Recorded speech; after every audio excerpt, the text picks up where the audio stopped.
Bonjour à tous, pile poil 12h29 minutes, donc nous avons une minute d'avance aujourd'hui, il faudra le créditer demain si jamais, on commence avec un peu de retard. Bonjour Jessie. Bonjour Danick. Je vous vois très souriante, donc les choses vont bien. Alors aujourd'hui on va faire le sommaire des talks, on a premier invité Fred Reynaud du CAGI, bonjour. Bonjour. Ensuite, on va recevoir un cinéaste haïtien très connu dans le monde et très important dans le cinéma haïtien, Antonin, qui a été sous la dictature du valliériste, entre guillemets, un résistant. Il s'est exilé, il est revenu, il a fait un certain nombre de films très importants dans le cinéma cubain et même mondial, qu'il faut avoir vu. On parlera avec lui tout à l'heure. Nous recevons aussi 40 ans après, que se passe-t-il à Saint-Claude, puisque 40 ans c'était en 76, date de naissance de Jessie, c'est ça? Vous étiez né en 76, Jessie? Non, pas vraiment. Donc, je me suis trompé de 20 ans. La Saint-Claude célèbre le 40e anniversaire de l'évacuation de la soufrière, de cette fosse ouvrait éruption. Enfin, en tout cas, on parlera avec la chargée de communication de la mairie de Saint-Claude et une élue de Saint-Claude, Madame Gims et Madame Ouek, qui seront là tout à l'heure. Et puis, nous aurons, comme d'habitude, chaque mardi, notre rubrique Innovation, un petit tour sur les nouvelles technologies avec Karine, qui a déjà annoncé sa venue tout à l'heure. Et ensuite, le journal, tout de suite, ça va être Jessie qui développe les titres. Merci Danick. Au programme donc de l'actualité de ce mardi 23 février, première rencontre officielle pour la région et le département de la Guadeloupe.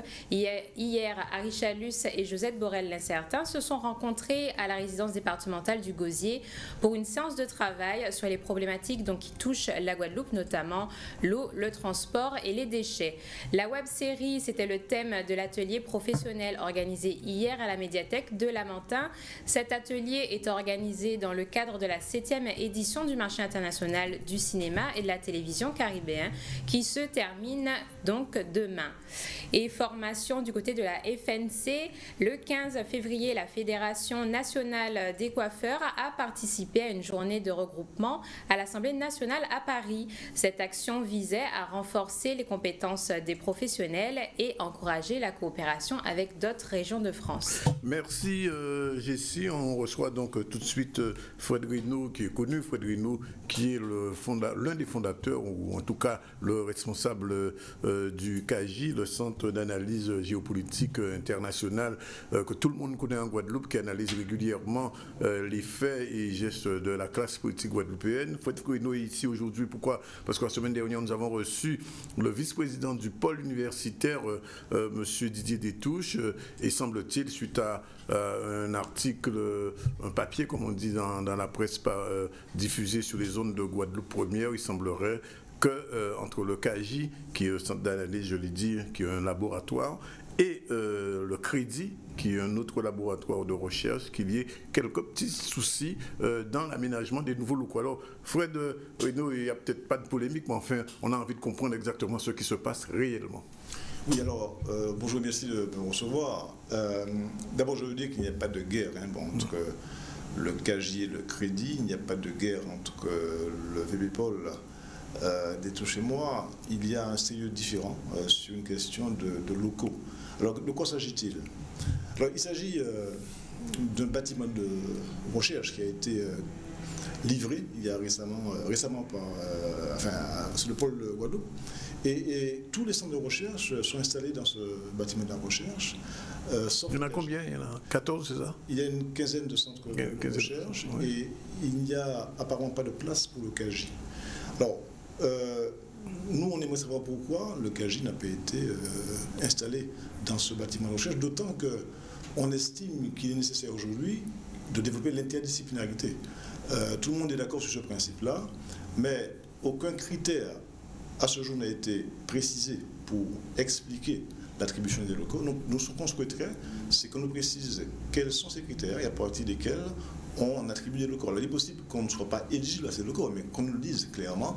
Et à ce jour, il n'y a pas eu de réunion. Alors, la seule réunion qu'il y a eu, elle a eu lieu le 4 février, de 14h à 17h, convoquée par le VB-Pôle, pour nous apprendre qu'on n'était pas dans les bâtiments de recherche. Alors, là encore, ça pose problème. Et il y a eu plusieurs intervenants, y compris des gens de sciences naturelles, qui ont estimé qu'il fallait que le CAGI soit présent.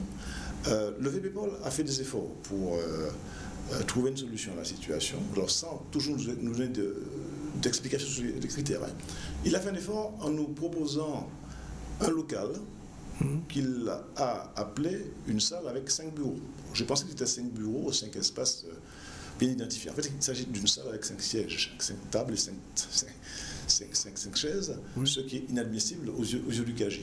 Donc, nous, ce qu'on souhaiterait, c'est qu'on nous précise effectivement les critères qui justifient l'exclusion de fait. Vous considérez que c'est une exclusion? Je pense que c'est une exclusion, en tout cas, c'est une absence du KJ dans les bâtiments de locaux du KJ, du pôle. Et il y a une raison à cela? Alors, j'essaie de comprendre. Alors, j'ai 2 hypothèses. Hein. Bon, je les avance, je ne sais pas si elles sont... La première, qu'on ait fusionné avec le CAPS de Martinique, je ne pense pas que c'est la bonne hypothèse, dans la mesure où le CEGMIA est présent sur le site. Hein, le CEGMIA a des locaux dans ce bâtiment et pas nous. Donc, ce n'est pas l'explication. La seconde explication, c'est peut-être le fait que nous sommes à Pointe-à-Pitre, installés à Pointe-à-Pitre. Oui, j'allais vous dire, vous avez des bureaux aussi à Pointe-à-Pitre. Sur ces locaux de Pointe-à-Pitre, je vais d'abord remercier le maire de Pointe-à-Pitre qui a fait de gros efforts, je pense au maire Henri Bongou et à Jacques, qui a fait de très gros efforts pour nous installer. Et j'avoue sincèrement que ce sont c'est la seule collectivité qui a pris en compte notre problème, parce que nous étions avant dans des bâtiments insalubres. Hein. Il y avait des rats. Nous côtoyons les rats dans les bâtiments qui étaient à l'université, il faut le dire. Donc, le maire de Pointe-à-Pitre nous a cédé des locaux dans la ville et vraiment, nous sommes installés dans la ville. Alors, ce qu'on dit, nous, c'est que ces locaux font suite à une convention entre la ville et l'université, mais il faut être clair. Il s'agit de locaux de la ville de Pointe-à-Pitre. Ça veut dire en clair que ce ne sont pas des locaux de l'université ni du KJ. Oui. Et que le maire lui-même n'est pas, en dépit de sa bonne volonté, il n'est pas à l'abri d'une décision du conseil municipal. On n'est pas à l'abri, je ne souhaite pas pour lui, de changement de majorité qui pourrait remettre en cause la situation. Notre espace naturel, c'est l'université. Oui. Donc, à la limite, on souhaiterait mutualiser les bâtiments de Pointe-à-Pitre avec les autres chercheurs de Fouillol, s'ils le souhaitent, mais qu'on nous remette dans l'espace naturel que est notre université. Donc, si je comprends bien, le fait que vous ayez des locaux à Pointe-à-Pitre a peut-être influencé la décision. C'est une hypothèse, je pense que c'est une des hypothèses, mais on n'a jamais avancé clairement. Mais est-ce que si vous êtes demain, on vous attribue les locaux nécessaires à Fouillol, vous quitterez Pointe-à-Pitre ou vous allez fonctionner sur les deux niveaux? Je propose que nous partagions sur le Pointe-à-Pitre avec les collègues de Fouillol. D'accord. Non, mais du coup, il n'y avait pas de problématique, donc, puisqu'on en a parlé la semaine dernière, et apparemment le journaliste avait parlé de problématique, c'est pas le cas. Pas de problématique, de polémique. Alors justement, si je reprends un petit peu ce que, je le dis aussi, Gilbert Pesmaï qui a fait un sujet là-dessus la semaine dernière, disait que derrière cette affaire de locaux se profile la succession de la gouvernance actuelle, c'est-à-dire que vous seriez candidat et peut-être sans doute monsieur Détouche aussi candidat, et donc ça expliquerait le n'expliquerait. Alors je pose la question, est-ce que vous êtes candidat à la succession de Madame Corinne Mansé-Caster, et est-ce que c'est ce qui expliquerait Bon, alors j'ai écouté comme vous, j'ai entendu comme vous cette question. Alors bon, pour répondre à la question, je ne suis pas pour l'heure. Oui. Pour l'heure. C'est en 2017. La question ne se pose pas. C'est en 2017. La question ne se pose pas pour l'heure. C'est une hypothèse formidable. Je veux dire qu'elle reste ouverte, cette question. Donc à ce jour, au moment où je vous parle, je ne suis pas candidat. C'est une question qui se pose, c'est une des hypothèses. En vous rasant le matin. Mais le problème, c'est que moi, c'est pas un problème. Ça ne dépend pas. C'est pas une question de personne. C'est-à-dire que je ne remplace pas l'ancienne par ma personne. Je pense que quand on va dans ce type d'élection, il faut s'interroger, savoir si ma candidature a du sens pour l'institution. Est-ce que ma candidature peut changer quelque chose ou améliorer la situation? Est-ce que, par exemple, je suis capable de mobiliser les énergies à l'université sur les deux pôles pour pouvoir faire avancer cette université? Est-ce que je suis capable de mobiliser les politiques sur une politique universitaire? Ce sont des questions, à mon avis, de fond qui se posent. Ce n'est pas une question de personne. Moi, au-delà de ma personne, si je suis candidat un jour, c'est parce que je pense être en mesure, éventuellement, de faire avancer les choses. Mais pour l'heure, c'est une hypothèse formidable. Je ne suis pas candidat pour le moment. Le moment venu, je le ferai savoir si je suis candidat. Alors, il y a une autre, pas une hypothèse, une information dont vous êtes sûrement porteur. Semble-t-il, le prochain président devrait être guadeloupéen. Alors, la question qui se pose aujourd'hui, qu'est-ce qu'on a un universitaire guadeloupéen? Est-ce un universitaire qui travaille en Guadeloupe ou est-ce qu'un universitaire qui travaille en Martinique mais qui est Guadeloupe? Enfin, bon. J'attends qu'on me donne la réponse parce que j'ai passé plus de temps en Guadeloupe à ce jour qu'en Martinique. Hein. Oui. Donc je considère que je suis du pôle Guadeloupe. Hein. D'accord. Je suis un universitaire né en Martinique mais vivant sur le pôle Guadeloupe. Oui. Et il y a tous mes intérêts pour le moment, en tout cas en Guadeloupe. Ma famille en Guadeloupe. J'allais vous dire, donc, même familialement. Non, oui. Familialement, je suis installé, mes enfants se réclament de la Guadeloupe. Donc je pense que ça, on ne l'a jamais avancé comme argument. Oui, c'est un critère qui... Bien sûr, je ne sais pas ce que quel argument d'avance. Parce qu'il y a des Guadeloupéens qui sont installés en Martinique aussi. Bien sûr. Alors est-ce que ça va être un critère? On n'est pas en Nouvelle-Calédonie, enfin je pose la question. Je ne sais pas, en tout cas, je n'ose pas penser qu'on m'avancera cet argument selon lequel je suis d'origine martiniquaise, parce que par conséquent, étant sur le pôle Guadeloupe, je n'ai pas droit à une présentation de candidature. Je suis dit encore une fois, c'est une hypothèse. Je ne suis pas pour leur candidat, mais je comprends effectivement que des gens, si jamais je suis candidat, s'interrogent sur la question des origines. Mais il y a beaucoup de candidats déjà, visiblement. Je ne sais pas. Monsieur Jeanqui, Monsieur Dorfil, on m'a donné toute une liste de candidats potentiels, enfin, dont vous. Je suis bien informé, mais me concernant en tout cas, la question n'est pas à l'ordre du jour. Oui. Est-ce que, si, je pose la question, est-ce que si il y avait, comme en 2013, il y a eu l'élection, il y avait autant de candidats, on pourrait faire comme au PS des primaires? Mais en fait, le CAGI avait organisé une présentation des candidatures la dernière fois. En 2013, c'est vrai. Moi, je ne sais pas comment les choses se présenteront la prochaine fois, enfin, en 2017.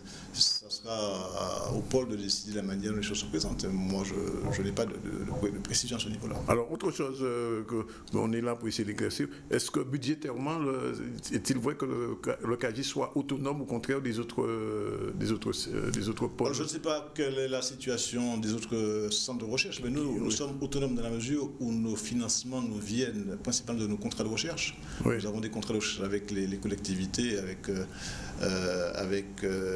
des entreprises ou des institutions. Et puis, nous avons une part également de budget qui vient du ministère de la Recherche.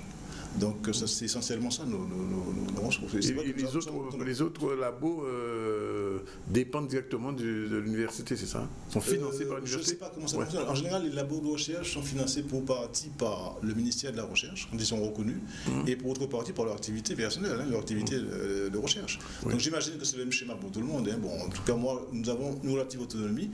Toutes nos dépenses sont faites en Guadeloupe, mais nous recevons également des financements pour une part de l'État sur la base d'une évaluation du travail réalisé. Parce que, non, je vous pose toutes les questions de manière à ce que ce soit clair. Alors, est-ce que le fait que le CRAJ dépende du CRPLC, c'est un problème aussi? Quel type de problématique ça induit? Il faudrait qu'on me dise quel problème ça pose.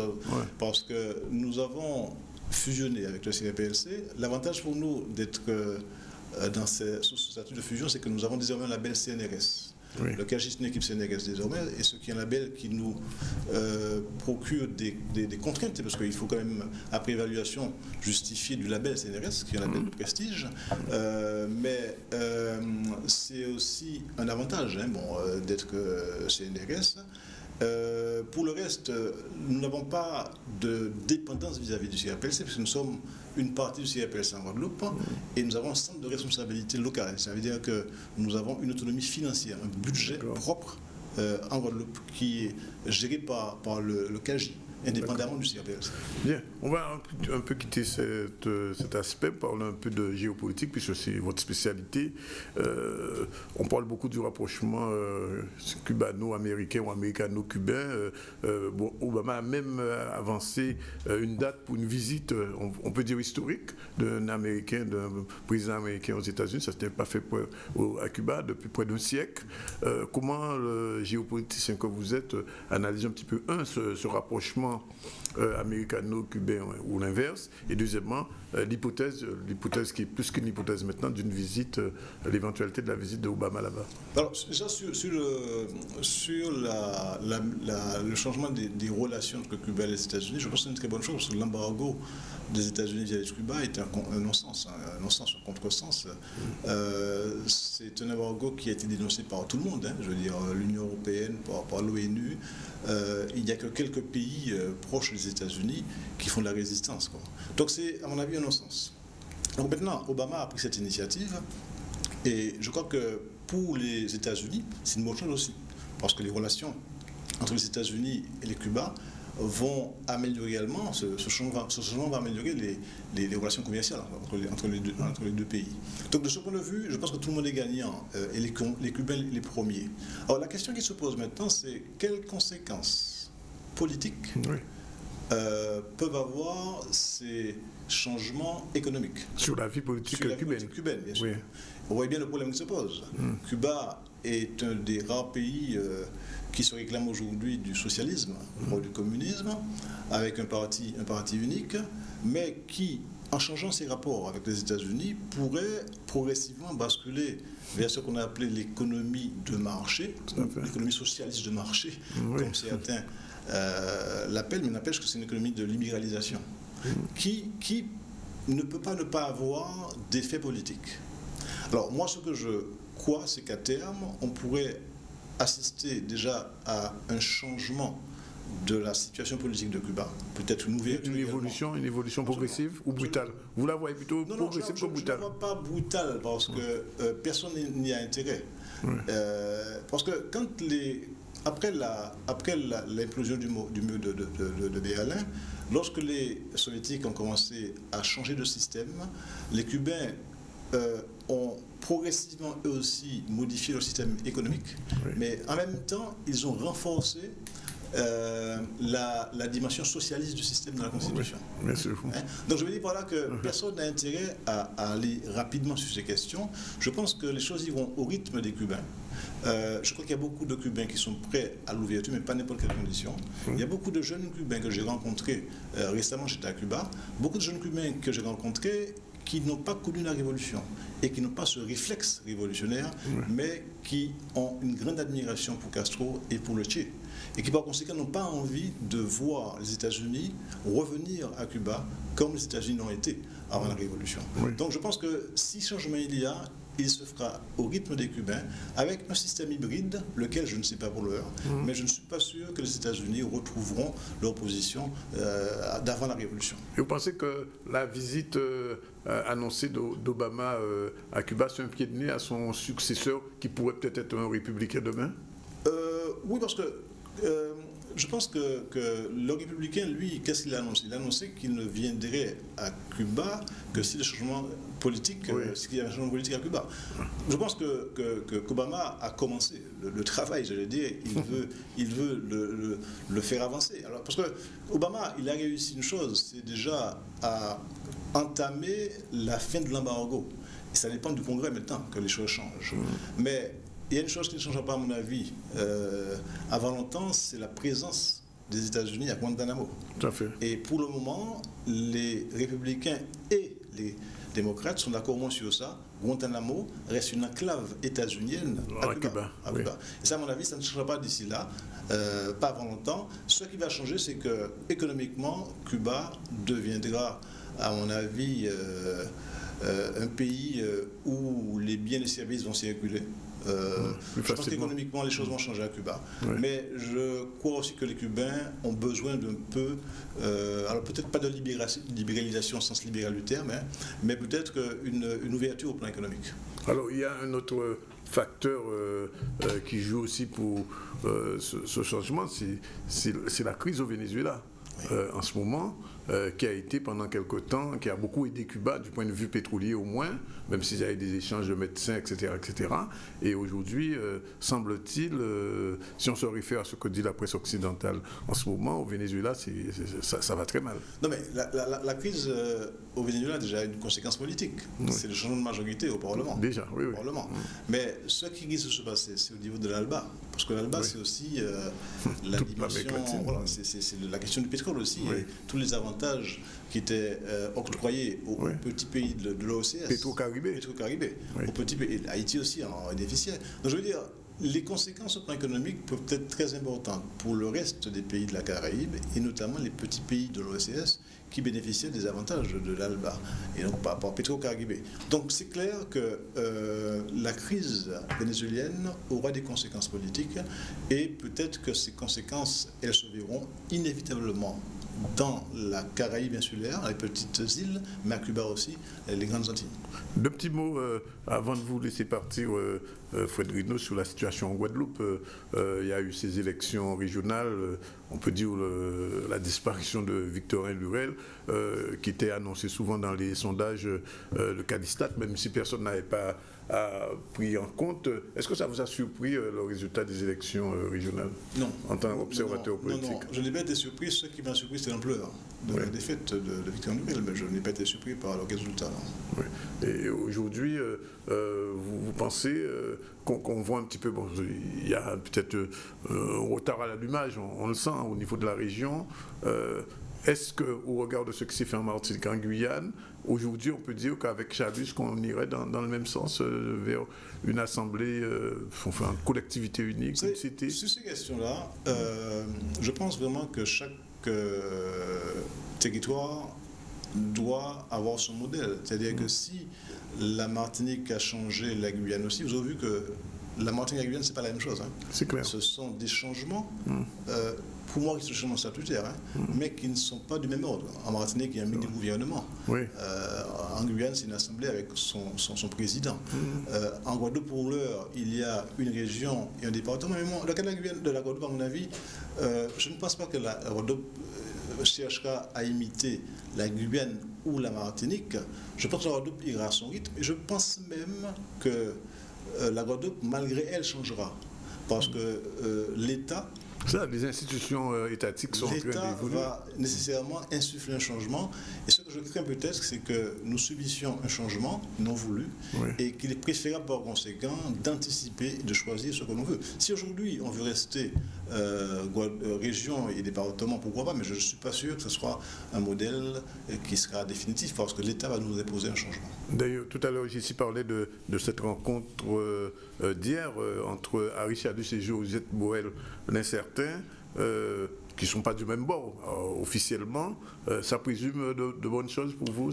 On va dans le bon sens? Tout à fait, parce que déjà, on a annoncé que les commissions travailleront ensemble. Oui. C'est une très bonne chose. Je pense qu'on est déjà dans la mutualisation.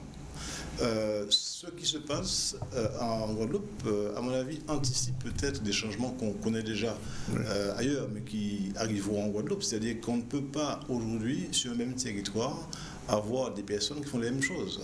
Donc cette mutualisation, cette fusion parfois qu'on trouve en France, je crois qu'à terme, je ne sais pas quand, elle va s'imposer en Guadeloupe. J'ai toujours dit, c'est mon point de vue, que la collectivité unique s'imposera coûte que coûte, parce que ça va dans le sens de la rationalisation des institutions françaises. Alors en fait, vous êtes en train de me dire in fine que Lurel a raté quelque chose qu'il pouvait faire lui-même, puisqu'en fait Mme Borel était déjà là, Jacques Gillot était là, Lurel était aux affaires. Finalement, ce qui est en train de se faire, c'est ce qui aurait dû se faire déjà. En fait. Mais je pense qu'avant même Lurel, je fais même avant Lurel. La question pour moi n'est pas une question de personne, c'est pas Lurel ou autre.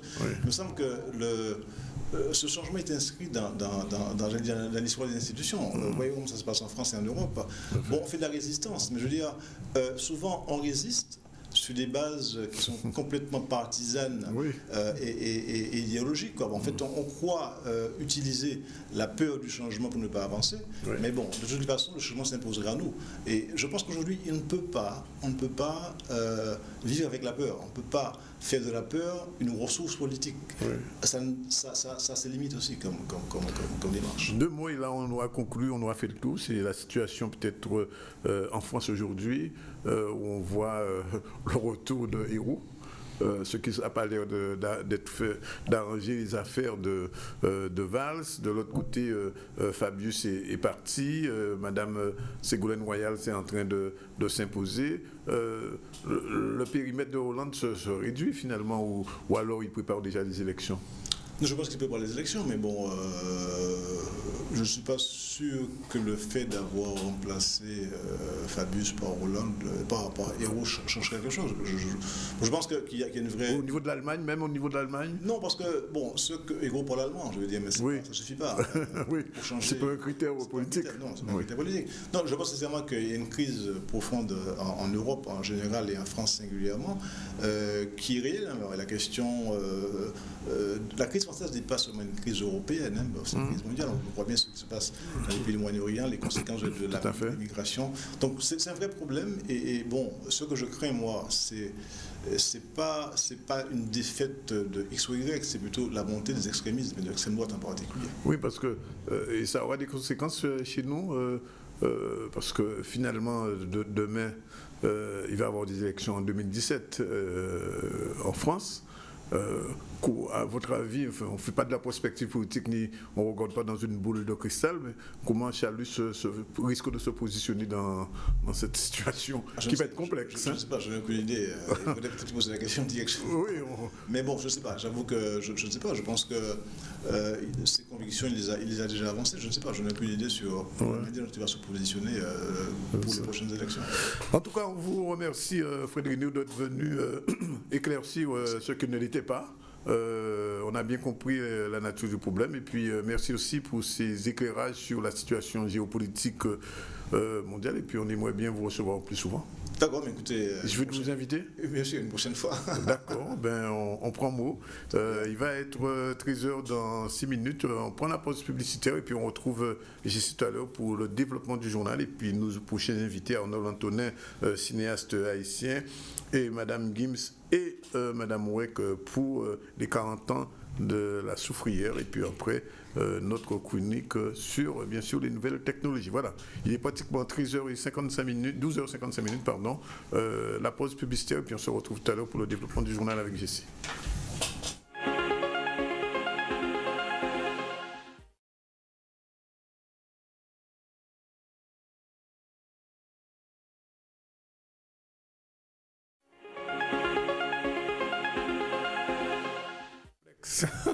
Très complexe et très compliqué en même temps.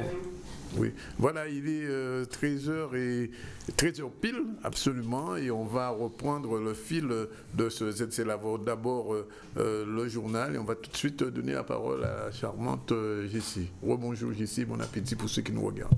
Rebonjour Danick. Et avant le développement de l'actualité, nous sommes au regret de vous annoncer le décès d'Héloïse Bernadotte, père de Teddy Bernadotte, actuel directeur du cabinet du président de région de Guadeloupe. Donc nous adressons au nom de toute l'équipe de Canal 10 nos condoléances et notre soutien à la famille Bernadotte. Première rencontre constructive pour le département et la région Guadeloupe. Hier, les deux présidents de collectivités, Harry Chalus et Josette Borel-Certain, se sont rencontrés pour une séance de travail à la résidence départementale du Gosier. Ils ont abordé des sujets phares pour la Guadeloupe, notamment le dossier sur l'eau, les déchets, la sécurité du territoire et le dossier du transport qui va être transféré à la région au 1er janvier 2017. Tout de suite, le reportage de Jean-Claude Thomasso et Charlie Dagonia. Je dirais qu'il était temps qu'on se rencontre. C'était important pour nous deux de pouvoir balayer les problèmes urgents que nous avons ou que nous aurons à régler. Par exemple, le transport, l'eau, le CIVAD, le problème du CIVAD, le problème des déchets, le problème aussi de la violence que nous avons évoqué. C'est une séance de travail qui était dense, constructif. Et donc, je pense que nous avons fait bon usage de ces 2 heures que nous avons passées ensemble. Ça a passé très très vite. Donc, nous avons acté un certain nombre de décisions.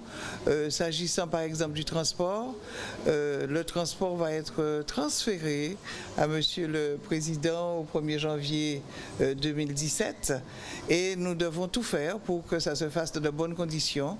Avec l'ancien exécutif, nous avions prévu une commission mixte.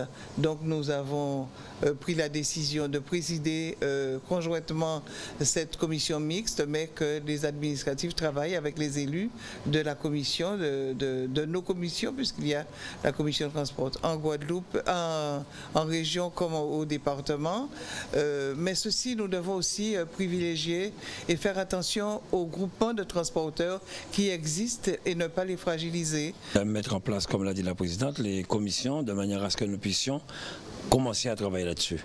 Il y a un autre dossier qu'elle n'en a pas parlé, qu'elle a proposé aussi, intéressant, c'est surtout la sécurité en Guadeloupe. Et là aussi, nous allons avec les élus des collectivités, avec les élus maires de communes, mettre en place des actions pour pouvoir, je dirais, redynamiser, revoir un peu nos familles, je dirais. Et je pense que ça part de là. Nous avons des idées derrière et je pense que nous allons pouvoir faire des propositions par la suite. Je comprends les difficultés de mettre en œuvre un certain nombre de projets parce que lorsque vous êtes dans une relation exécutive avec membres du gouvernement, que j'étais à l'époque, tout n'est pas mis sur la table comme l'exercice que nous avons fait ce matin, notamment les questions de gouvernance. On ne les aborde pas en ces termes avec un ministre qui est de passage. Donc c'est vrai que le dossier reste en l'état et il y a parfois une méconnaissance ou une attitude qui consiste à dire, lorsqu'on est en responsabilité au niveau national, mais pourquoi ça n'avance pas? Et c'est vrai qu'il y a beaucoup de choses qui peuvent interférer. Mais c'est une nécessité, puisque si on veut gérer les problèmes en toute sérénité, il est nécessaire que les débats et autres de campagne puissent être oubliés et que ce soit l'intérêt supérieur de la Guadeloupe qui soit mis en avant. Et je suis dans cette démarche donc, qui explique cette réunion. Mais cela aussi permet de montrer cette nécessité qu'il puisse y avoir une cohésion, une communion sur un certain nombre de dossiers. Vous savez, il n'y a pas de priorité, les points que cités, le transport, l'eau, les déchets, la sécurité, ce sont des points, vous savez, pourquoi nous sommes avec plusieurs élus, parce qu'il y a des élus qui sont en charge de commissions qui doivent tout de suite se mettre au travail. Et nous allons tout faire pour pouvoir mettre en place ce syndicat unique de l'eau, mais surtout, comme je le dis, que les présidents d'agglo puissent prendre leurs responsabilités. Nous sommes là pour les accompagner, l'État aussi pour nous accompagner, mais c'est la population guadeloupéenne qui attend, qui souffre. Il faudrait maintenant qu'on puisse y aller.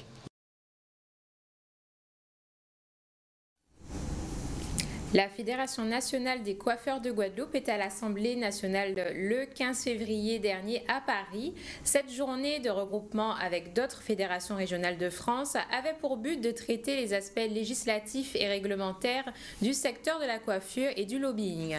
On rappelle que la FNC a de multiples missions, notamment assister les coiffeurs dans leurs démarches administratives, proposer des formations et mettre en place des actions pour valoriser la profession.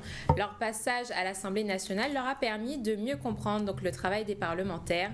Notre correspondant Maurice Cessé est allé à leur rencontre. Vous savez, depuis que je suis rentrée à la Fédération, la volonté de tous, il y a l'avis de tout le monde, c'était pouvoir faire cette formation-là.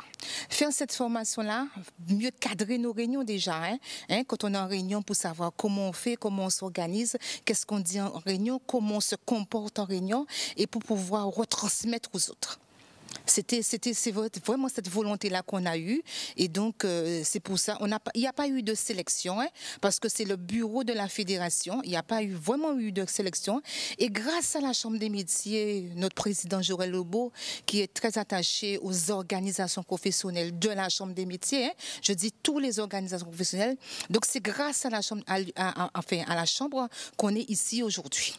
Donc il y a eu cette journée, ce passage à l'Assemblée nationale. Donc on a eu vraiment une belle journée à l'Assemblée nationale que personne ne connaissait. Vous imaginez bien qu'on vous dit que vous allez à l'Assemblée nationale, mon Dieu, vous attendez. Donc du coup, on a eu une formation à savoir comment les lois, au sujet des lois, comment ils forment les gens qui sont là, comment ça se fait et toutes les parties.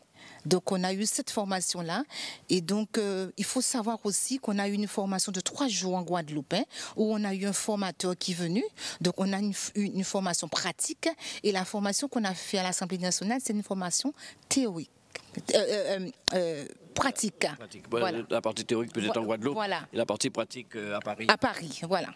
Alors, qu'avez-vous retenu, Madame, justement, de cette journée à l'Assemblée? Nous allons poser la question aussi aux autres personnes qui nous entourent ici au sein du siège du Conseil économique et social. Très belle journée à l'Assemblée nationale qui nous a permis de connaître pas mal de choses au niveau des droits parce qu'on était un peu naïve comment on faisait les droits. Et là, on a eu le député Bouillon Bouillon, Christophe Bouillon, qui nous a mis un petit peu sur les rails, nous a expliqué comment on prend des décisions au niveau d'Île-Roi. Voilà, 13h08 dans le ZCL et nous voulons avant dit tout à l'heure, nous recevrons, avant de parler du marché du film caribéen, un immense cinéaste haïtien. Il s'agit de Arnold Antonin, qui en plus d'être cinéaste est aussi professeur d'université, organisateur de débats. Enfin, bref, il a un parcours, on ne peut pas dire atypique, mais enfin compliqué, puisque vous avez été, Arnold Antonin, exilé un moment sur la période du Valéry, c'est ça? Pendant l'époque des Duvaliers, d'abord en Europe, en Italie en particulier, et puis après 9 ans au Venezuela. Alors, vous avez fait un film culte qu'on ne verra pas aujourd'hui au FEMI, que je rappelle, c'est un film qu'il faut avoir vu, qui s'appelle Haïti, Chimé, Liberté. Rapidement, quel était on va dire, le cheminement de ce film? Ben voilà, j'avais fait un premier petit film qui s'appelait Duvalier condamné, qui était l'intervention d'un compatriote au tribunal, Bertrand Rossel. Et ce petit film avait eu un succès incroyable. C'était la première fois qu'on voyait un Haïtien critiquer les Duvaliers comme ça. Et vivant. Ouvertement. Et vivant. Comment? Et vivant. Et vivant. Et vivant. Et puis, après le succès de ce petit film, je me suis dit, il faut faire un autre film. Et j'ai fait, voilà, des images de Jacques Roumet, là en arrière-plan. Ouais, je vois. Et puis après, je me suis dit, il faut faire un film qui dise tout sur Haïti. Et c'était une espèce de somme, un peu dans l'air du temps, comme l'heure des brasiers de Pino Solanas. J'ai fait Haïti, le chemin de la liberté, un film de 2 heures de temps sur Haïti depuis l'arrivée de Christophe Colomb jusqu'à la dictature de Jean-Claude Duvalier. Ce film a été diffusé en Haïti? Ce film a été d'abord diffusé en Haïti clandestinement. Et par Jean-Dominique, parce que j'ai fait arriver une copie à Jean-Dominique qui l'a montré à très peu de gens. Et puis, après la chute des Duvaliers, ça a été diffusé à maintes reprises à la télé. Et puis, mais ça a été interdit non seulement en Haïti, mais en République dominicaine. Aussi, En République dominicaine, on a pu passer ce film qu'après la chute des Duvaliers. J'étais interdit de séjour, ils ne me laissaient pas entrer en République dominicaine. Et ils ne laissaient pas projeter ce film. Et à la chute des Duvaliers, ils m'ont fait citoyen d'honneur de Saint-Domingue. Et puis, ils ont passé le film. D'accord. C'est les choses qui arrivent. Oui. Alors, vous êtes un habitué de la Guadeloupe, puisque vous êtes venu ici à plusieurs reprises. Et vous venez cette fois au FEMI pour parler d'un film de Franck Etienne. Ah non, d'abord, il faut dire que je suis très heureux d'être en Guadeloupe et très honoré d'être membre du jury de long métrage du FEMI. Et à côté de ça, on m'a rendu une forme d'hommage en projetant Franck Etienne et Valsin 2, en organisant des débats et en mettant une grosse photo de moi dans le catalogue. Une photo vieille de quelques années. On ne me reconnaît même plus, je dis. En tout cas, et voilà, et on a passé Franck Etienne avec beaucoup de succès. Les gens ont beaucoup aimé. Les gens connaissaient à peine Franck Etienne, donc ils sont en train de redécouvrir Franck Etienne, l'immense écrivain, artiste, et évidemment qui se définit lui-même un génial mégalomane, mais plus génial que mégalomane. D'accord. Jessie, peut-être une question, non? Oui. Je te laisse poser la question. Oui. Alors, on parlait de cinéma.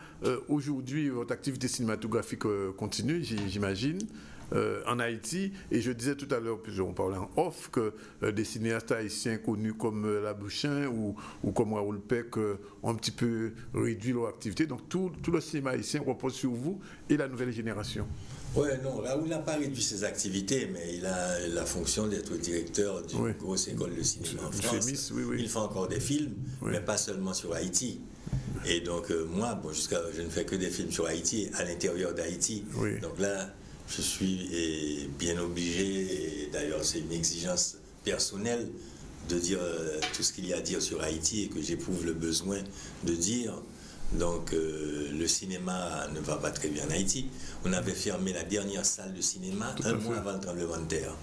Donc maintenant ils sont en train d'essayer d'ouvrir à nouveau une vieille salle après l'avoir restaurée, mais c'est pas encore en marche. Donc moi, finalement, mon débouché naturel est devenu la télévision. Donc j'ai fait des contrats avec les télévisions, avec plusieurs télévisions qui passent mes films. Et dernièrement, j'ai eu ils ont appelé ça un festival Arnold Antonin où pendant 4 mois, ils ont passé 2 fois par semaine mes films. Oui. Donc on aurait bien aimé avoir ce bonheur en Guadeloupe, puisque vous vivez en Haïti. La situation en Haïti est particulièrement complexe aujourd'hui. Vous êtes pratiquement sans président.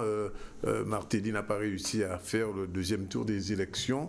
Comment l'Haïtien que vous êtes vit ces époques troublées? Pratiquement depuis Duvalier, l'instabilité est devenue, je dis, permanente en Haïti. Bon, je vis ça avec beaucoup de tristesse et, bon, comme on dit toujours, pessimisme de l'intelligence et optimisme de la volonté. Mais même cette volonté avec son optimisme commence à être mise à rude épreuve. Oui. Parce que ça fait vraiment 30 ans que les Duvalier sont partis et on n'arrive pas à retrouver la stabilité qui permettrait à ce pays de se développer. Et tout ça, pour un cinéaste, un artiste, ça peut être très intéressant. Hein? Oui. Les contradictions, les soubresauts de la vie politique. C'est une vie politique et spasmodique, tu vois. Mais quand on voit la misère et l'état dans lequel vivent les Haïtiens, donc il n'y a pas moyen d'être heureux. Oui. Donc même un artiste, même un cinéaste, je crois, sensible au malheur de son peuple, souffre de cette situation. Et je crois là qu'on traîne encore l'état du régime et de Duvalier. Les Duvalier sont partis. Duvalier sans Duvalier, en fait, c'est ça. Duvalier sans Duvalier, c'est ce que beaucoup voudraient, mais le peuple haïtien résiste. Donc il y a une lutte permanente. Il y a des conquêtes qu'on a faites à la chute des Duvalier, comme la liberté de parole, la liberté d'expression, et on n'est pas prêt à renoncer à cela. Et moi, je vois personne qui pourrait vraiment me faire taire, m'empêcher de dire ce que j'ai envie de dire, et c'est la même chose pour beaucoup de journalistes, beaucoup d'intellectuels. On tue encore des journalistes, puisque journalistes de radio... Radio Quisqueya, c'est ça? Oui, bon, on tue des journalistes, on n'arrête pas de les menacer. Oui. Et il y a eu un attentat contre Radio Quisqueya. Voilà. Et donc, mais les gens continuent à lutter. On veut qu'il y ait des élections libres dans ce pays. Et dernièrement, après avoir passé 5 ans au pouvoir sans faire des élections, il y a eu des élections, comme on dit en Haïti, bouillie-vidée, c'est-à-dire faites de façon hâtive, mal organisée, où il y a eu une tentative de la part du président Martelly d'imposer son dauphin, et ça n'a pas marché. Oui. Donc, malgré tout l'appui qu'ils ont eu de l'international, ils n'ont pas pu faire passer ces élections frauduleuses. Et Jouvenel, vous parlez de Moïse Jouvenel? Moïse Jouvenel, l'homme de la banane, comme ils disent. Comme en Haïti, on fait beaucoup de plaisanteries autour de la banane. Le président lui-même qui aimait bien les blagues grivoises, donc on en a fait beaucoup. Mais le peuple haïtien et les autres haïtiens également. Donc finalement, ça n'a pas marché comme il voulait pour Jovenel Moïse et pour son dauphin. Donc maintenant, qu'est-ce qui arrive? Il s'en va et il n'y a pas...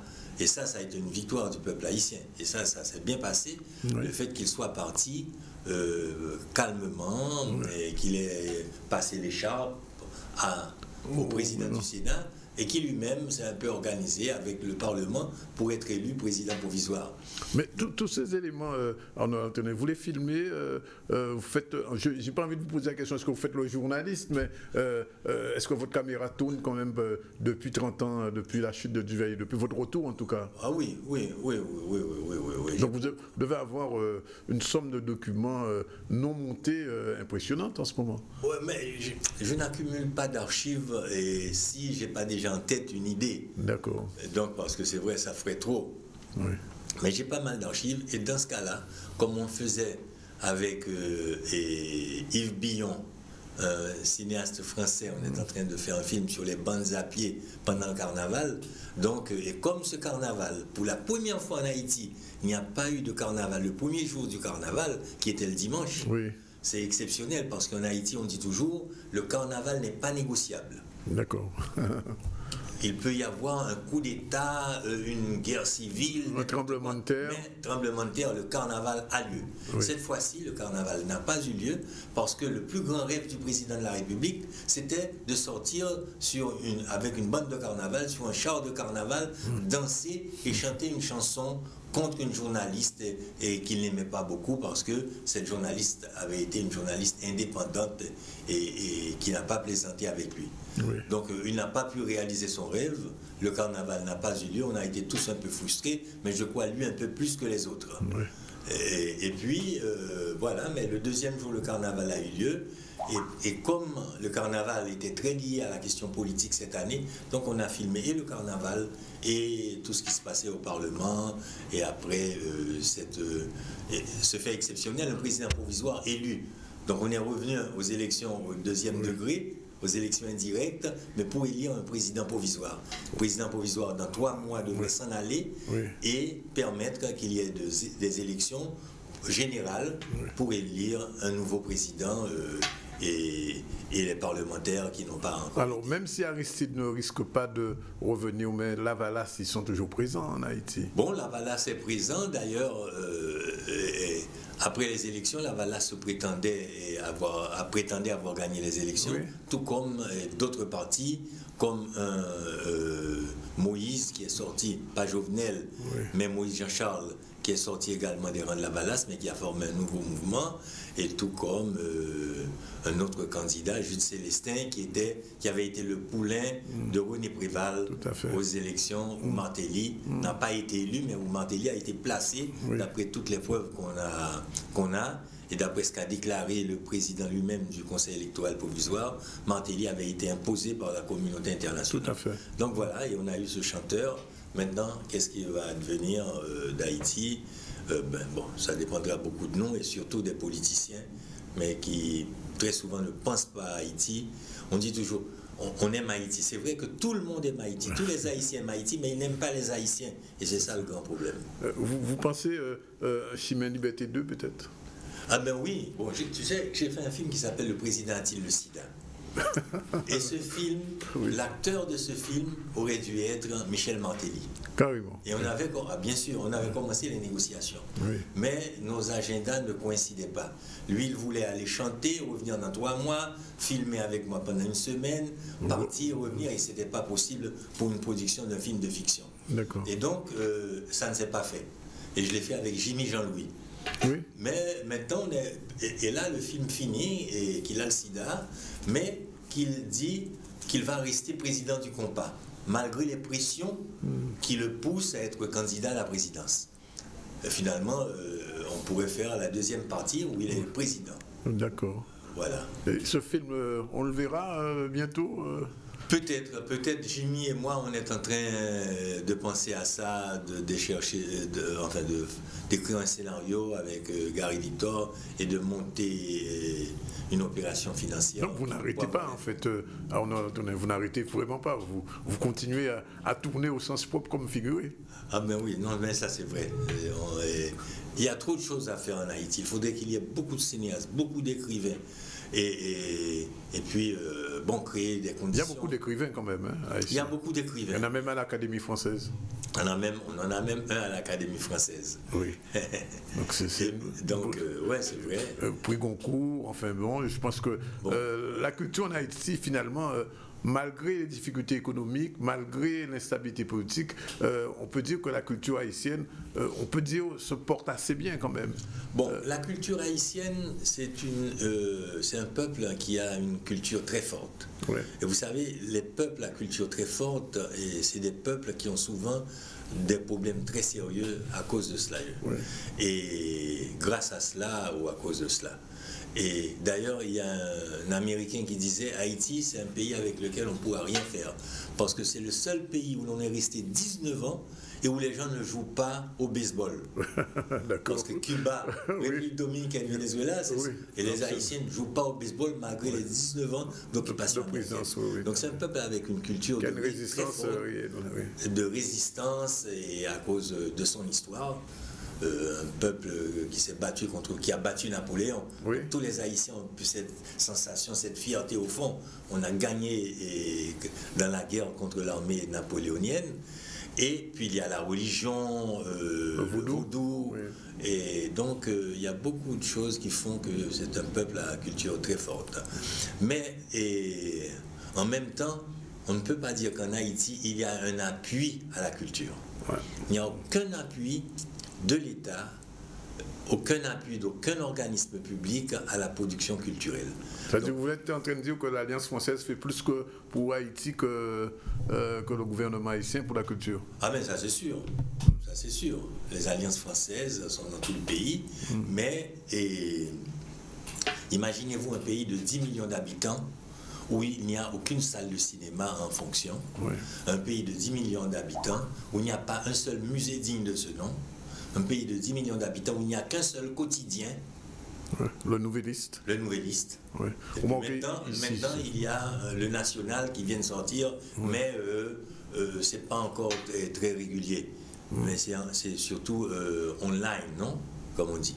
En tout cas, mais tout ça démontre il y a 2 librairies dignes de ce nom dans tout Haïti. Oui. Donc, en même temps, il y a cette culture, oui. Cette création permanente, oui. Cette volonté. Il y a un bouillonnement quand même. Un bouillonnement et culturel, oui. Mais aucune infrastructure, aucun appui, aucune industrie culturelle vraiment en marche. Pour le cinéma, il n'y a pas d'école de cinéma encore, ou pas encore d'école de cinéma? Il n'y a pas d'école de cinéma, il y a une école de cinéma plus ou moins normal qui fonctionne à Jacmel, oui. Qui a été créé par un cinéaste américain, David Bell, et qui quand même, là, il y a de jeunes cinéastes qui sont en train de sortir de là. Oui. Donc moi, mon espoir, c'est que comme ça s'est passé avec l'art naïf, avec les arts plastiques, oui. Il y a eu un foisonnement de peintres, une explosion, et puis de là sont sortis de vrais maîtres, et bien qu'un jour en Haïti sortent de vrais maîtres aussi. D'autres, Antonin. Bon. En tout cas, on vous remercie d'être venu nous dire tout cela. On rappelle donc que vous êtes au FEMI encore pour quelques jours. Et vous êtes bien en Guadeloupe, ça va? Ça se passe bien? Ça se passe très bien, je suis très heureux d'y être. Je connais Cannes, mais je dis toujours, pour moi, le FEMI, c'est plus important que Cannes. Ben, c'est dit. Parce que le FEMI, c'est notre festival, c'est le festival de la Caraïbe. Et c'est très bien, je suis très content d'y être. Ben, on a content d'entendre ça. Merci en tout cas d'être venu. On termine, on continue le journal. Il est 13h25, le temps que Jessie développe un titre avant qu'on retrouve Karine qui est déjà là. Et on continue donc avec le cinéma d'Annick. Oui. Justement, qu'est-ce que la web série? Ben, je vais l'apprendre. Je pourrais dire que c'est le thème de l'atelier professionnel du FEMI, c'est ça? Voilà, donc la web série, c'est tout simplement une fiction diffusée sur le web. C'était le thème de l'atelier professionnel abordé hier à la médiathèque de Lamentin pour la 7e édition du marché international du film et de la télévision caribéen. Ce marché organisé dans le cadre du FEMI est une plateforme de rencontre qui permet de tisser et renforcer les liens entre tous les acteurs socio-économiques du monde audiovisuel de la Caraïbes. Le but de l'atelier était d'apprendre à analyser les scénarios et l'ensemble de la production d'une web-série, un phénomène en plein essor qui intéresse de plus en plus les grosses productions et les entreprises. Reportage tout de suite avec Harold Luce et Maxime Morel. Programmes de séries qui sont diffusés sur le web. De plus en plus de gens, notamment des jeunes créateurs, cherchent un moyen de se faire connaître. Ils cherchent aussi un moyen à créer des programmes courts. Et donc le web est là pour ça aussi. Ça leur permet de montrer ce qu'ils savent faire en termes d'écriture, de réalisation. C'est un moyen véritablement de créer aussi des nouveaux formats. Et il y a actuellement un public aussi pour ces nouveaux formats, puisque notamment on est tous de plus en plus sur nos écrans, sur nos téléphones mobiles, sur nos tablettes. Et voilà, il faut des programmes à mettre dedans. Et ça ne vient pas toujours de la télé ou du cinéma. Ça peut venir aussi des créateurs sur le web qui peuvent inventer de nouvelles formes d'écriture aussi pour certains. Alors à moindre coût souvent, parce que malheureusement les contingences font qu'on est souvent dans des modèles économiques d'autoproduction. Mais pas toujours, de moins en moins. Des marques notamment s'intéressent de plus en plus à communiquer via la web-série. C'est un moyen pour eux de toucher de nouvelles cibles, pour communiquer différemment, pas simplement par un matraquage publicitaire, mais en proposant un vrai programme qui est fidèle à leur territoire de communication, à leurs valeurs. Et donc petit à petit, on trouve aussi des diffuseurs qui financent ou cofinancent de la web-série. Donc voilà, c'est émergent, mais c'est un domaine très intéressant. Déjà l'année dernière, j'étais venue et puis j'avais trouvé que c'était intéressant pour savoir comment on fait pour justement pour créer une web-série, pour attirer les gens, enfin les spectateurs, pour voir comment continuer à faire durer le suspense. Et moi, je voulais savoir justement comment on fait ça. Pour avoir une bonne web-série, c'est comme un bon scénario. Il faut avoir du bon conflit à l'intérieur, voilà, des grands conflits, des personnages qui vont devoir soulever des montagnes pour réussir. Ou bien on va être dans la série de comédie et dans ces cas-là, il faut savoir écrire de la comédie et que ça soit percutant et que ça marche bien. Donc en général, voilà, une web-série, ça reste quand même un bon concept, des bons personnages, comme n'importe quel scénario, et faire qu'on sache écrire de la tension dramatique dans le récit pour qu'on ait envie d'aller au bout et d'y revenir, parce que le principe de la série, c'est qu'on doit voir un épisode, 2, 3, 4 et peut-être des fois toute une saison. Et un élève de première au lycée Faustin Fleurette de Morne-à-l'Eau était en jugement ce matin à Pointe-à-Pitre pour apologie du terrorisme. Il avait déclaré au cours d'un débat en classe après les attentats de Paris, je cite, « Je suis pour le djihad », fin de citation. Le journal Rebelle apporte son soutien au jeune Marvin âgé de 16 ans qui, selon le journal, aurait pu être encadré et suivi par l'établissement scolaire avant d'être jugé. L'avocat de la victime, Maître Tacita, juge le procès abusif pour un jeune de 16 ans. Reportage tout de suite avec Jeff Taylor. Et nous, encore une fois, nous montrons du doigt justement l'école qui n'a pas voulu réaliser un véritable débat autour de ces questions et pas voulu expliquer aux jeunes ce qu'était le djihadisme. Et pour ça, maintenant, ils s'amusent à pointer du doigt des jeunes qui se révoltent et qui disent ça sous la colère. Donc nous réaffirmons notre soutien à Marvin. Nous lui avons expliqué ce qu'était le djihadisme. Et d'ailleurs, il disait qu'il n'avait pas compris. Il était bien content de comprendre ce qu'était le djihadisme et qu'il comprenait son erreur. Toujours est-il que l'école n'est pas là pour organiser des faux débats, pour piéger des jeunes et après ça les envoyer à la gendarmerie. Encore une fois, c'est à l'école d'expliquer, d'apporter son savoir et d'expliquer aux jeunes d'où viennent les véritables problèmes. Et c'est pour ça que nous sommes là aujourd'hui. Aujourd'hui là, nous savons que la barbarie qui frappait en France en janvier et en novembre dernier, qu'elle nous a condamnés, eh bien, c'est une barbarie qui est directement la conséquence des politiques impérialistes qu'un certain nombre de pays qui ont mené, qui en Libye, qui en Afghanistan, qui en Syrie et qui en Irak, qui fait qu'aujourd'hui là, on est des groupes armés, qui directement armés d'ailleurs par les puissances occidentales, qui ont saigné, s'aimer la terreur tout partout là. Et c'est ça, c'est ce genre de débat là qu'il faut faire, mais encore faut-il que les professeurs et l'université et l'éducation nationale réellement armés pour faire de vrais débats sur les stratégies géopolitiques à les grandes puissances, à dans zone NASA, qui est directement responsable à Kaola qui a existé aujourd'hui là. Et l'objectif, c'est qu'il déstabiliser les peuples, déstabiliser les nations pour mettre main sur le pétrole libyen, mettre main sur le gaz naturel, que ce soit en Libye, que ce soit en Irak, et dans d'autres pays en zone là. Et ça, débat là, ça, eh bien, il faut faire. Et aujourd'hui là, malheureusement, comme il y a organisé de faux débats, l'objectif à ces faux débats là, ça, c'est directement à l'autorité, certainement les renseignements généraux et à la DCRI, eh bien, c'est essayer de piéger des jeunes pour semer la terreur et empêcher les jeunes, entre guillemets, dire ça y a qu'à penser et faire de vrais débats, des débats qui doivent être faits dans tous les milieux, que ce soit à l'école et en dehors de l'école. Oui, mais pour ceux qui ont fait là, pas un procès, c'est une exécution. C'est une exécution parce qu'effectivement, au cas où Adon bitin totalement sans que ni tête. Ça veut dire que Adon pays éducateur là pour éduquer jeunes et protéger jeunes.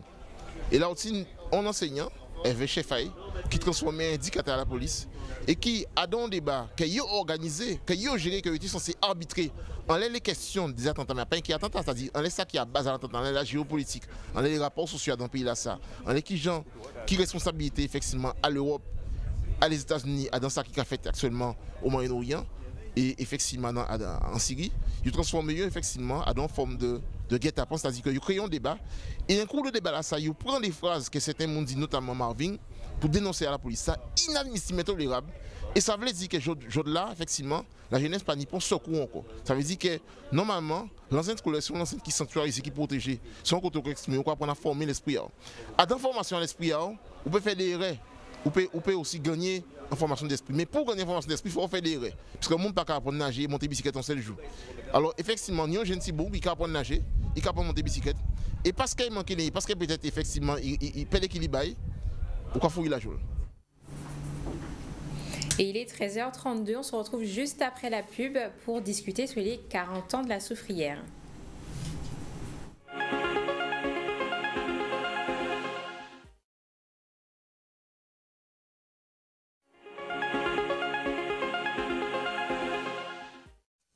Non, il n'y en a pas. Voilà, il est 13h38 dans le ZCL comme prévu. On reçoit deux personnalités de Saint-Claude. Il s'agit de Madame Gims Gilbert, bonjour, chargée de communication, et une élue de la municipalité de Saint-Claude, Madame Wek, avec, on ajoute Mire, voilà. Et le prénom Lucie. Voilà. Sont des gens de Saint-Claude comme moi, donc je suis à l'aise. Et elle aussi, ça se voit d'ailleurs. Alors, première question, qu'est-ce qui vous a pris de célébrer le 40e anniversaire de la Soufrière? Il y a une explosion qui est prévue encore, une éruption en route, c'est pour... Ah non, pas du tout. Ou bien pour traumatiser les gens qui sont à Saint-Claude? Au contraire, c'est pour les rassurer. Pour les rassurer.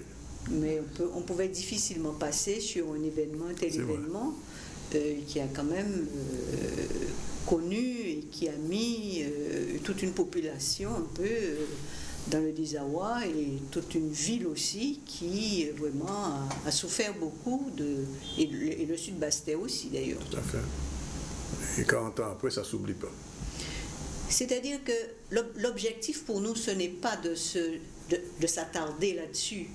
C'est précisément, il faut continuer son chemin, mais aussi faire un petit rappel pour ceux et celles qui n'étaient pas nés à cette époque, et parler un peu des événements, mais c'est surtout pour, je dirais, démontrer la capacité de la ville de Saint-Claude à se développer, à continuer son développement malgré tous les affres de cette période. Nous sommes passés d'une situation bananière, situation aussi hospitalière, qui vraiment a été une catastrophe pour le secteur du Sud-Basse-Terre et singulièrement de la ville de Saint-Claude. Alors à l'époque, il a fallu combien de temps à la ville de Saint-Claude pour se remettre de l'éruption? Oh, ça a duré quand même près de 2 ans quand même, hein, près de 2 ans où il y a eu l'évacuation, après il y a eu le retour sur Saint-Claude, et petit à petit finalement on a vu s'éloigner et les hôpitaux, s'éloigner aussi tout le secteur bananier, le port aussi en a subi un coup. Donc, et petitement, maintenant, nous essayons de pouvoir faire partir les choses, maintenant que nous avons l'université qui a remplacé en fait les hôpitaux. Voilà. À l'époque, la ville était déjà préparée à ce type de catastrophe? Non, je ne peux pas dire qu'à cette époque, non. Bien que la Soufrière, quand même, était un volcan qui a toujours été suivi, hein, il était suivi, il y avait des spécialistes, mais on ne peut pas dire qu'en 1976, nous étions vraiment préparés. Mais maintenant, ce n'est pas le cas, puisqu'aujourd'hui, nous avons tous les dispositifs maintenant mis sur le territoire pour veiller déjà. Bon, déjà, le volcan, c'est quelque chose qui est bien surveillé, qui est étudié et tout, mais aussi au point de vue communal, il y a tous les plans qui sont mis sur place pour prévenir et aussi permettre à la population, si tant est, bon, il y avait encore un tel événement, comment nous pourrions réagir, voilà. Alors, est-ce que au cours de cette, je sais pas, comment vous appelez ça, commémoration, souvenir, comment vous appelez la manifestation? C'est un événement sur Saint-Claude. Oui, événement sur Saint-Claude. Alors, est-ce que vous allez parler de la force polémique? Parce qu'en fait, il n'y a pas eu d'explosion du volcan. Monsieur Broussy s'est trompé, autant que je me souvienne, il nous a fait courir pour rien. Oui, il va y avoir aussi au niveau des spécialistes qui vont tenir des conférences pour expliquer. Bon, c'est vrai que Bon, à cette époque, nous étions un peu néophytes, je peux dire, pour certains d'entre nous. Mais bon, il s'est avéré que finalement, la catastrophe qui était prévue ou bien qui avait été annoncée... Bon, on va dire faussement annoncée quand même. Faussement annoncée, bon, oui, toute la polémique et tout. Et maintenant, bon, ben, on est déjà beaucoup plus rassurés parce que l'on sait que finalement, si demain il devait y avoir quelque chose... Vous voyez un peu le titre, c'est M. Brousse qui disait ça, c'est à la une de France Antilles. Nous courons à la catastrophe, alors les gens couraient dans les rues, finalement il n'y a pas eu de catastrophe. Eh bien oui, mais bon, ben, à cette époque... on ne savait pas. On ne savait pas. Pas connaître mauvais. Voilà. Oui. Donc maintenant, on est déjà plus aguerri, maintenant on est déjà plus attentif. Et je pense qu'on réagirait différemment si un tel événement devait se reproduire sur le territoire. Alors vous avez un gros programme, un immense programme, Madame Gims, je ne sais pas si c'est peut-être vous qui avez... Tout à fait, donc nous avons commencé notre programmation donc, avec une grande conférence de presse qui a eu lieu entre le 5 février et nous continuons donc avec le concours, un concours qu'on a lancé pour les écoles et de tout public aussi, de poésie, d'art plastique et de dessin. Donc du coup, et on continue une programmation tout au long du de ce mois de mars aussi. Uniquement le mois de mars? Le mois de mars, tout au long de l'année, nous aurons... Ah, c'est toute l'année? Tout au long de l'année. C'est une année de volcan, là. Et à la fin, on aura justement un magazine qui va sortir avec tout ce que nous aurons pu faire pendant cette année d'événements. D'accord. Avec, j'imagine, des témoignages des gens comme Madame Ouek qui ont vécu ça. Ben oui, mais aussi il n'y a pas que Madame Ouek. Ah non, j'ai pas dit ça. Il y a des personnes beaucoup plus âgées et nous comptons justement sur ces personnes et particulièrement celles et ceux qui ont quitté à cette époque Saint-Claude, qui se sont installés dans d'autres communes de la Guadeloupe.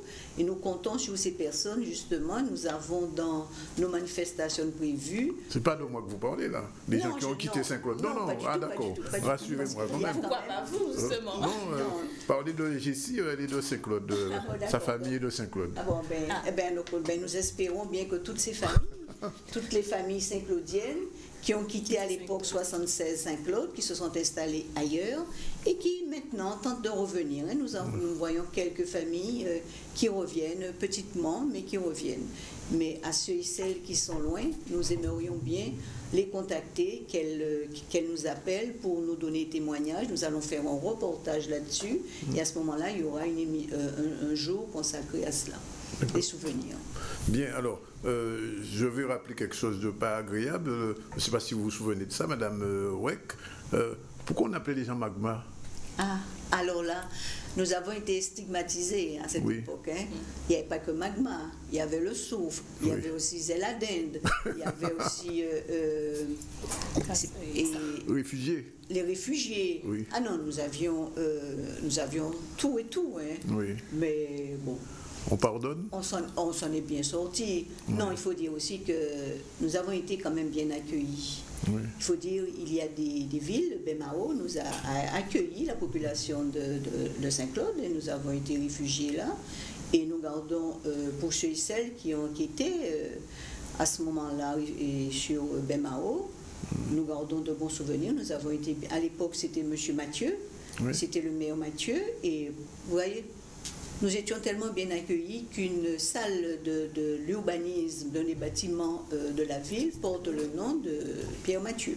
D'accord. Alors, Madame Gims, vous avez été recueillie aussi et réfugiée. Je crois que c'est à Petit-Bourg, c'est ça? Petit-Bourg. Est-ce que vous avez gardé un très bon souvenir? Est-ce que vous avez gardé un très bon souvenir? J'ai gardé un très bon souvenir. Des camps de réfugiés, parce que les gens étaient comme des Palestiniens, heureusement, en fait. Même pour nous, pour notre famille, on n'était pas dans les camps. Ah, vous n'étiez pas dans les camps? Vous n'avez pas dormi sur des lits de camps? Non, pas du tout. Heureusement pour notre famille, en fait. Oui. En fait, on avait de la famille à Petit-Bourg, donc du coup, on a été accueillis. Vous avez pu rebondir, comme on dit. Alors, donc, commençons par Saint-Claude aujourd'hui. Alors, il y a l'université, on a perdu la banane, l'activité un petit peu économique a un petit peu disparu. On vit du volcan et on vit avec son volcan, c'est ça? Ah ben oui, nous vivons avec notre volcan. Et pour nous, c'est un appel pour nous, le volcan. Et nous voulons développer, nous avons d'ailleurs commencé à développer notre ville pour la rendre accueillante et pour la rendre économiquement aussi. Nous voulons que Saint-Claude bien qu'elle ne soit pas une ville de passage, on vient à Saint-Claude, on ne passe pas à Saint-Claude, on vient à Saint-Claude. D'accord. Qu'est-ce que ça veut dire ça? On vient, c'est qu'on ne passe pas à Saint-Claude? Non, ce n'est pas une ville passante comme Basse-Terre où on passe. À Basse-Terre, on peut s'arrêter. Saint-Claude, pour aller à Saint-Claude, il faut vouloir. Il faut vouloir et il faut avoir un intérêt. Oui. Et c'est ce que justement que nous recherchons. Développons économiquement Saint-Claude pour permettre aux gens aussi de venir comme tout un chacun. Alors, il y a un vieux projet qui trotte vers Saint-Claude, ce projet du téléphérique. Est-ce que finalement il se fera, il ne se fera pas? Écoutez, pour nous, il est toujours d'activité, il est toujours aussi là, et nous espérons bien. Vous savez qu'il y a des gens qui sont contre. Ah ben oui, mais de toute façon, oui, nous le savons, mais pour nous, la Soufrière est un passage.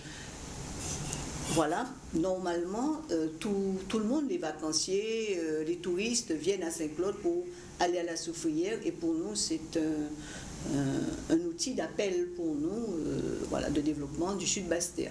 D'accord. Alors, les prochains rendez-vous de ces 40 ans de la Soufrière, peut-être il faudrait les rappeler pour nos téléspectateurs qui n'ont peut-être pas pris le début de l'émission. Oui, alors nous avons des manifestations qui vont avoir lieu au mois de mars. Oui. Nous avons des conférences, nous avons une marche. Nous avons aussi à la médiathèque toute la journée de la poésie, où il y aura des poètes, des slameurs qui viendront. Au mois d'avril, nous aurons aussi des conférences, toujours des conférences, et nous allons relancer tous les dispositifs que nous avons sur le territoire par rapport à la Soufrière, le DICRIM, le plan, le PPR.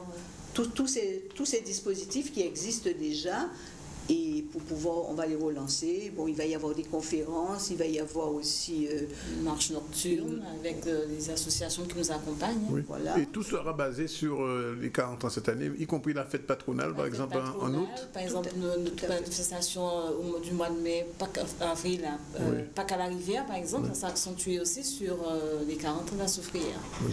La fête des voisins, pareil. Le triathlon, il y avait un triathlon. Il sera le défi du volcan. Le défi du volcan, oui, ça va être aussi. Et nous allons innover avec une course cycliste en partenariat avec Matouba, les eaux Matouba, M. Gali. Une course cycliste? Oui. Mais les gens pour les cyclistes ne pourront jamais monter là. Ah ben si, pourquoi pas, mais nous avons déjà la marche, le défi du volcan. La marche, d'accord. La marche. Non, le tour cycliste partirait de Jarry. D'accord. Et irait gagner à Matouba, à la stèle de Delgrès. D'accord. Alors la première manifestation la plus prochaine, c'est laquelle? Pour le mois de mars. Prochaine, donc c'est vendredi 4 mars, donc à 18h au niveau de la médiathèque Bernadette Cassien-Pirot. Nous aurons donc des films documentaires, une projection de films documentaires axés bien sûr sur la Soufrière. Et le dimanche 6, la marche avec l'association. Alors la marche ira de quoi? De départ au point de la mairie? Non, au niveau des bains jaunes. Des bains jaunes? On va escalader la Soufrière. On va escalader parce que c'est fermé normalement, le site est fermé en ce moment. Non, il y a des pour les voitures, mais pas pour la marche. Bon, pour la marche, on peut passe par le pas du roi, il faudrait venir, monsieur Zandonis. Je connais madame Gims, mais oui, je connais, bon, je vais revenir aussi chez mon enfance. C'est au niveau des bains jaunes, oui. Et on va accéder par le pas des rois et puis accéder au niveau de la Soufrière. Est-ce que vous-même vous serez là, madame Gims? Bien sûr. D'accord, bien, on prend date. Alors les gens qui nous regardent, s'ils veulent plus d'informations, vous avez un site? Nous aurons également une conférence le 11 avec l'Observatoire du Globe. Oui. Et puis le 18, la journée poétique au niveau de la médiathèque. Oui. Sinon, nous avons une page Facebook, un site internet, alors c'est www.ville-saint-claude.fr, une page Facebook où les gens, nos communiqués qui sont diffusés un peu partout, et puis des mailings, et voilà. D'accord, en espérant que tout cela ne va pas énerver la Soufrière. Non, au contraire. Pas du tout. L'idée, c'est de vivre avec son volcan. Que la vieille dame va rester bien calme. Ah oui, mais elle est bien calme et elle est bien surveillée, c'est surtout cela. Bien. Donc, confiant et nous demandons aux Guadeloupéens de venir. Et aux Saint-Claudiens qui ne sont pas à Saint-Claude de revenir. En fait, c'est une manifestation ça à votre père. pour tous les Guadeloupéens, pas que pour Saint-Claude. C'est une manifestation, enfin un événement pour tous les Guadeloupéens, pas forcément pour les Saint-Claude. On a bien compris ça et on l'a noté et on espère vous revoir avec votre mère très prochainement ici, parce qu'on a des questions à poser à M. Califère. S'il nous écoute, le message est passé. Voilà, si on continue, il est 13h52, très rapidement, peut-être des informations qu'on reverra ce soir, si les sujets sont trop longs. On verra, mais là on part du côté sport. Donc hier, le club de foot de Basse-Terre, la Gauloise, s'est envolé pour 2 matchs à Haïti. Une rencontre importante pour l'équipe qui espère retrouver un esprit plus combatif après ce week-end. Cette compétition en Haïti devrait contribuer à la progression du club. Reportage tout de suite avec Maxime Morel. On a la chance de pouvoir partir en Haïti dans une compétition, donc on va y aller pour se changer les idées et puis se dire peut-être certaines choses. Et puis ça peut être une sorte de mini-préparation pour nous pour la fin de saison. Ce tournoi arrive à un moment, je l'espère, important pour le reste de la saison, d'autant plus que sur place, nous allons rester 8 jours. Donc on aura 5 entraînements, 2 matchs officiels. Donc j'espère que ça va nous permettre de progresser, de retrouver un état d'esprit qui va nous permettre ensuite au retour en Guadeloupe, à notre retour en Guadeloupe justement d'être conquérant et de faire de gros matchs derrière. Déjà de représenter dignement la Guadeloupe. De représenter dignement le club, parce qu'on a mérité notre 2e place l'an dernier. Donc il faut aller donc là-bas en oubliant tout ce qui s'est passé avant, puisqu'on sort d'un week-end un peu triste pour les joueurs. Donc on va partir là avec la volonté de bien représenter donc, le football guadeloupéen, donc de faire de notre mieux. Et puis on verra bien si ça se passe bien, si la chance nous sourit, espérer être le premier club de la Guadeloupe à passer le tour. C'est inédit pour tout le monde, parce qu'il n'y a personne qui l'a encore joué chez nous. Donc on va y aller, on a la chance de ne pas jouer les premiers, donc on va voir nos 2 adversaires, on les verra jouer. Et puis à partir de là, on va jouer crânement notre chance en Haïti et on verra ce que ça donnera. Oui, on y va confiant, sinon le club ne se serait pas donné autant de mal pour nous amener en Haïti. Donc on y va confiant et on tâchera de bien représenter la Guadeloupe. C'est 2 matchs, donc à se donner à fond et puis on fera le compte dimanche prochain. Donc voilà, c'est de partir tranquille, on va passer une bonne semaine, ça nous fera une bonne petite mise au vert aussi avec les joueurs, donc l'histoire de se retrouver une semaine ensemble, c'est pas très souvent que ça arrive. Donc on va prendre ça aussi comme un stage pour terminer la saison, puisque voilà, la saison n'est pas terminée, il reste encore 10 matchs, 10 ou 11 matchs. On a encore la Coupe de la Guadeloupe, on a encore la Ligue Antilles, donc voilà, c'est une façon pour nous de préparer la fin de saison aussi. Et il est 13h55, on retrouve donc Karine pour sa chronique. Oui, mais voilà. On parlait de web-série tout à l'heure justement. Alors, qu'est-ce qu'une web-série? Très vite. On va en fait, oui. Alors la web-série, c'est un format court qui est très intéressant pour les entreprises aujourd'hui pour communiquer. Donc c'est une série d'épisodes courts diffusés exclusivement sur le web. On ne peut pas passer ça à la télé. On a déjà des formules analogues sur la télé, par exemple, on a comme des émissions, pas des documentaires, comme Bref par exemple, qui était sur Canal+, sur le ton humoristique, donc dans le même style on a la web-série, mais par contre la diffusion est uniquement sur le web. Même si on a des web-séries ensuite qui passent en version télé, mais qui sont modifiées, améliorées. Et c'est sur YouTube et Daily. Exactement, voilà. Donc ce qui est intéressant pour une entreprise d'utiliser ce format-là pour communiquer, c'est que ça ne demande pas beaucoup de moyens matériels et financiers. Donc souvent les gens se filment chez eux, dans leur bureau, avec une GoPro ou une webcam. Et donc du coup, une fois que c'est diffusé, on peut avoir accès à des millions et des millions d'utilisateurs. Donc ce qu'il faut savoir, c'est que les web-séries connaissent un très fort succès. Alors comment l'expliquer? C'est qu'elles possèdent de nombreux atouts. Déjà c'est la culture geek qui fait en sorte que les web-séries fonctionnent plutôt bien.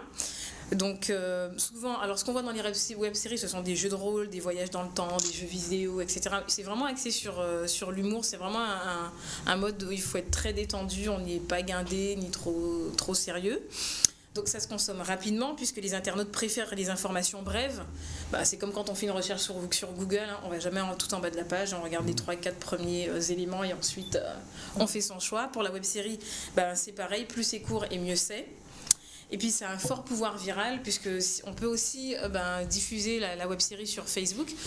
On a des web-séries locales hein, comme Kijan Touvéi sur Facebook. Voilà, là on a le même style, sauf qu'eux ils ont pu après diffuser dans les avions avec une compagnie aérienne bien connue. Donc c'est un fort pouvoir viral, donc on peut se faire connaître en 24 heures, on peut avoir 1000, 2000 ou 3000 vues. Même plus. Voire même plus pour son entreprise. Et donc comme on disait tout à l'heure, la web-série est publiée sur des espaces privilégiés, donc à savoir sur des plateformes qui comptent en général plusieurs centaines de milliers de visiteurs. Voilà, comme YouTube entre autres. Voilà. Les moyens pour faire une web-série? Très peu. Très peu.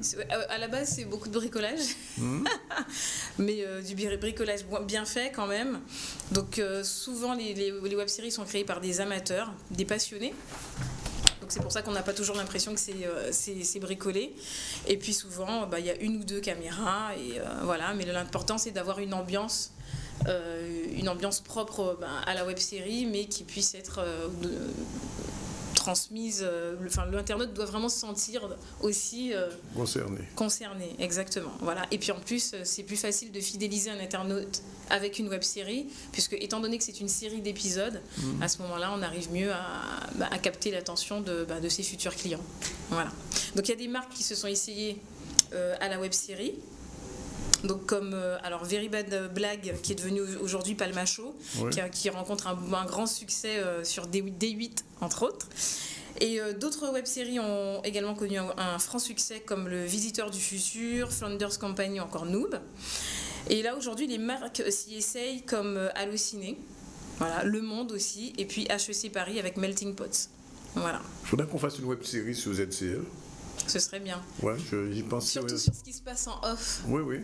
Avec quand on vous dit attention, tout ça, vous avez 2 minutes pour Zébris, oui, on fera ça. On va y penser. Une web-série sur Nounous, Zébris et compagnie. Oui. Non, et puis sur les chroniqueurs aussi. Sur les chroniqueurs quand on leur dit aussi. Karine, 2 minutes pour la chronique. Avec leur sandwich, ça fera ça fera une belle web-série. Et avec Jessie aussi, retour à Saint-Claude. Jessie, vous ferez le message passé? Oui, Monsieur Gauvin. Mais pourquoi vous intégrez Saint-Claude dans ma chronique? Oui, alors on continue sur les web-séries. Non, on parlait d'une web-série sur Saint-Claude et la soufrière. Voilà. Jacques, t'as peu de temps. C'est ça, et il intègre encore. Il a déjà dit 4 fois qu'il faut que Jessie parle de Saint-Claude. Alors, monsieur le papa de Jessie, tout le monde, veuillez parler de Saint-Claude. Voilà, j'ai passé le message. Ça a déjà passé. Alors, on termine rapidement. Alors, rapidement, il faut aussi voir que les web-séries sont intéressantes pour la publicité, puisqu'on les utilise en brand content. C'est-à-dire, vous savez, les petites publicités qui sont juste avant justement les web-séries. Donc, ça peut être aussi, on peut étoffer l'aspect publicitaire là-dessus. Voilà. Donc, je vais prendre encore 2 petites minutes pour qu'on puisse voir une web-série d'une société qui s'appelle Icar. Est-ce que c'est possible?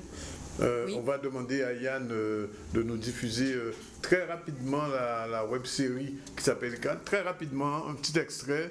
Voilà, c'est à l'antenne. Il n'y a que sous ZCL qu'on peut voir ça. Ça y est, ça passe. The Care Project. The iCare Project.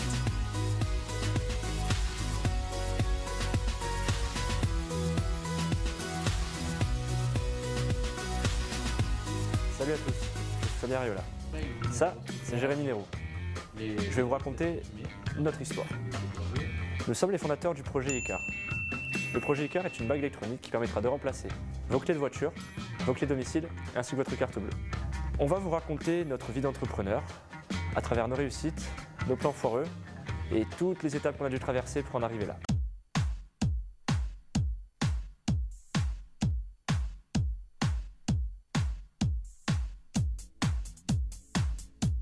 Jérémy a 23 ans. Il a fait des études d'ingénieur à l'école polytechnique de Nice.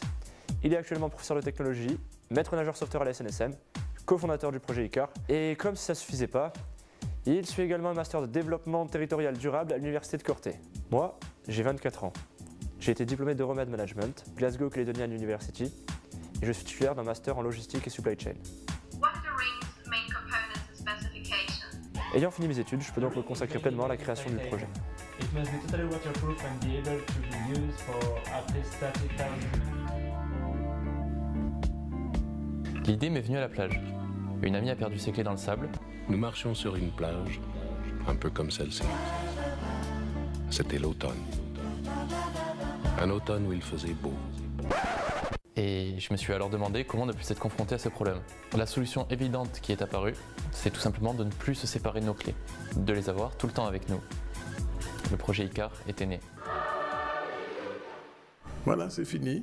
Il est pratiquement 14h, Vanessa. Karine. Oui. Je m'appelle pas Sostène. On se reverra la semaine prochaine pour une autre chronique. Alors juste une précision, oui. LB Développement, vous pouvez vous inscrire à la formation contrôle de gestion sociale pour ça dure 2 jours, 14 heures. Donc vous vous inscrivez à inscription au singulier @lboutremer.com. Voilà, merci Jessie. On se retrouve à Saint-Claude.